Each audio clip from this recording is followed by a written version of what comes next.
हाथ में और 22 करोड़ लोग तालियां बजा रहे हैं कि बहुत अच्छे तरीके से फौज के खिलाफ नफरत है, मैं मानता हूं इस बात। लेकिन इन तनाजात की हल का सिस्टम मुकम्मल तौर पे बंच हो चुका है और इमरान खान कह चुके हैं कि पाकिस्तान के 3 टुकड़ों के मेरे मुंह में खाक। ये जो बांग्लादेश की बात कर रहे हैं कि उस तरह जिस तरह पाकिस्तान टूटा था, आज फिर पाकिस्तान टूट सकता है। कुछ हमें ना भुट्टो चाहिए, हमें ना मुशर्रफ चाहिए, हमें ना जरदारी चाहिए, ना इमरान खान चाहिए, ना हमें नवाज शरीफ चाहिए, हमें नरेंद्र मोदी जैसा एक ऐसा हुक्मरान चाहिए। ये जो डेवलपमेंट्स हो रही हैं, इससे प्राइम मिनिस्टर मोदी ज्यादा मजबूत होते आपको नजर आ रहे हैं।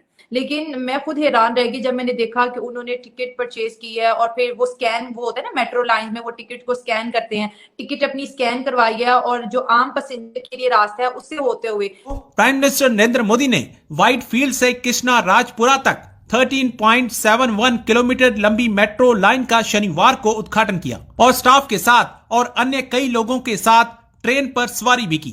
4,249 करोड़ रुपए की लागत से बनी इस लाइन पर 12 मेट्रो स्टेशन हैं। बेंगलुरु मेट्रो की यह नई लाइन आईटी पार्कों, निर्यात प्रमोशन, औद्योगिक क्षेत्रों, मॉल, अस्पतालों और विभिन्न फॉर्च्यून 500 कंपनियों में काम करने वाले बेंगलुरु वासियों के लिए मददगार होगी। व्हाइट फील्ड मेट्रो स्टेशन पर पहुंचने पर प्रधानमंत्री ने पहले टिकट काउंटर पर एक आम यात्री की तरह एक टिकट खरीदा और अपनी यात्रा के दौरान मेट्रो के कर्मचारियों और श्रमिकों सहित जीवन के विभिन्न क्षेत्रों के लोगों के साथ बातचीत की। उन्होंने इस अवसर पर लगाई की एक प्रदर्शनी का दौरा भी किया। अब पाकिस्तानी मीडिया भी प्राइम मिनिस्टर मोदी की इस सादगी का फैन हो चुका है। तो चलिए दोस्तों, आज की वीडियो की तरफ चलते हैं। Thank you so much. हमने ये देखा है कि मोदी जी ने अभी कर्नाटका के बेंगलुरु में मेट्रो लाइन की उन्होंने इनॉग्रेशन की और वहां पर उन्होंने कोई भी वीआईपी प्रोटोकॉल नहीं लिया। बहुत जैसे एक नॉर्मल पर्सन की तरह गए हैं, टिकट बॉक्स पे वहां से टिकट परचेज किया, फिर रूल्स को फॉलो करते हुए वो मेट्रो में बैठे हैं और वहां के जितने भी लोग थे, वर्कर्स थे, उनके साथ बैठ के नॉर्मल पर्सन की तरह बात कर रहे हैं।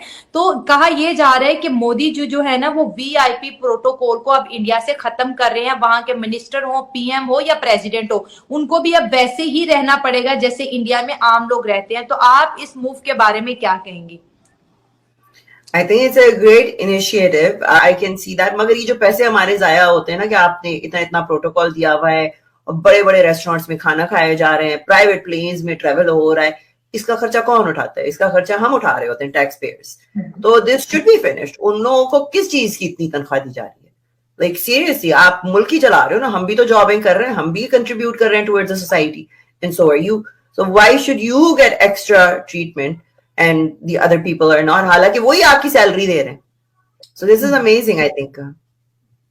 और जैसे हम देखते हैं कि जितने भी वीआईपी पर्सन होते हैं उनके लिए कोई रूल्स नहीं होता, बस प्रोटोकॉल के साथ वो जो भी उनका कोई प्रोग्राम होता है या किसी भी एक, अगर वो हम देखें किसी सरकारी जगह को वो विजिट करते हैं तो आम लोगों के लिए और रूल होता है, उनके लिए कुछ और होता है। लेकिन मैं खुद हैरान रह गई जब मैंने देखा कि उन्होंने टिकट परचेज की है और फिर वो स्कैन, वो होता है ना मेट्रो लाइन में वो टिकट को स्कैन करते हैं, टिकट अपनी स्कैन करवाई है और जो आम पैसेंजर के लिए रास्ता है उससे होते हुए। तो मुझे लगता है कि शायद ये अपने लोगों को वीआईपी कल्चर से बाहर निकाल रहे हैं। और अगर हम अपने पाकिस्तान की बात करें तो यहाँ पर जो है वीआईपी कल्चर को बहुत ज्यादा लोग प्रमोट कर रहे हैं। पिछले सालों की अगर हम बात करें तो शायद उसमें इतना नहीं था कि 5-6 सालों में अब तो एक आम बंदा जो समझ ले 1-1.5 लाख कमाता है वो भी ये सोचता है कि मुझे प्रोटोकॉल मिले। तो इसका ये आपको पता है नुकसान होता है कि अमीर अमीर से अमीर तर होता चला जाता है, गरीब जो है गरीब से गरीब तर होता चला जाता है और लोगों के अंदर एक बहुत बड़ा डिफरेंस आ जाता है एज अ सोसाइटी। खुद को लोग गरीब समझने लगते हैं और जिसको प्रोटोकॉल मिलता है वो कहता है कि ये अमीर है, शायद इसलिए इसको स्टेट में ज्यादा आपको पता है कि वाह वाह हो रही है इसकी।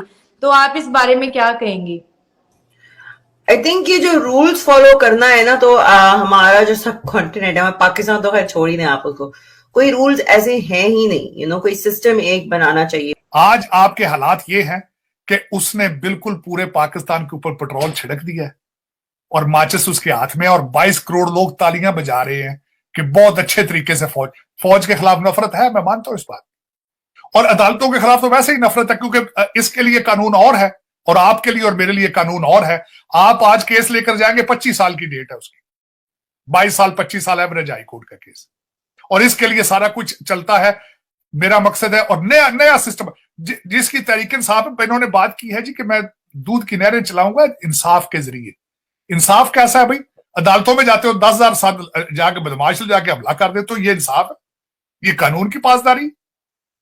और दूसरा, अब नया प्रेसिडेंट चीमा साहब ये बना है कि कल को बिलावल भुट्टो 10,000 बंदे लेकर जाएगा तो वो उसको भी डालते उसी के हिसाब से रिलीफ देंगे। चीमा साहब आपके 500,000 फॉलोअर ट्वीट पे होंगे तो आपके लिए कानून डिफरेंट होगा। जज डरेंगे, क्योंकि खास बात यह है कि शायद मेतला साहब कह चुके हैं कि जज टिकट आके तो भी डर देगा। कर लो गल्ला 136 नंबर ते अगे सी ना अदालत का, अब नंबर आप देखें कि अब इनको नंबर मिलना भी है कि नहीं मिलना, अफसोस की बात ये सियासी जज है ना सर, फिर सियासी एस्टेब्लिशमेंट सारा कुछ सियासी है, तो फिर टिकटॉक से तो तारड़ साहब वही डरेगा ना जिसके फैसले जो सियासत कर रहा है, जो बंदा कानून के मुताबिक चल रहा है, उसको क्या परवाह है कि सड़क पे उसके बारे में जो मर्जी बोला जाए। नहीं तो देखे वीडियो ऑडियो आ चुकी है, अब पता चल रहा है दूसरे नकवी साहब के लड़के जो सारा हर बंदा बात कर रहा है कि फ्रंटमैन है, उसकी सारी दुनिया बात, ये को मैं अपनी बात थोड़ी कर रहा हूं। अब तो लोग ये बात कर रहे हैं कि बेंच का पता चलता जाता है तो पता चल जाता है कि फैसला क्या होना है। इतने प्रेडिक्टेबल है वो सारे, इतने प्रेडिक्टेबल। तो इन सर्कमस्टांसेस में ये मुल्क कभी चल सकते हैं, इस तरह चले कभी मुल्क? आपने देखे, आप तो अफगानिस्तान को भी शर्मिंदा कर रहे हैं, आपके हालात ये है। अब तो हमारे पठान भाई तालिबान भी शर्मिंदा है कि यार वो कहते हैं ये कैसी चली कौम है यार। लेकिन उसमें अफसोस वाली बात यह है कि देखें, मैं समझता हूं कि कौम का रिएक्शन था, कौम एस्टेब्लिशमेंट से बेजार थी, कौम का गुस्सा है जुडिशरी, लेकिन अपने कपड़े जला के, अपने आप को जला के उस गुस्से को कम करना ये कोई अच्छी बात है। मैं समझता हूं कि नून लीग का भी गुस्सा है एस्टेब्लिशमेंट पर, कौम का भी गुस्सा है, फड़फड़ मारते रहे, कुटते रहे, सारा कुछ जो कर, लेकिन अपने मुल्क को जला दोगे, पाकिस्तान नहीं रहेगा तो फिर कहां जाओगे?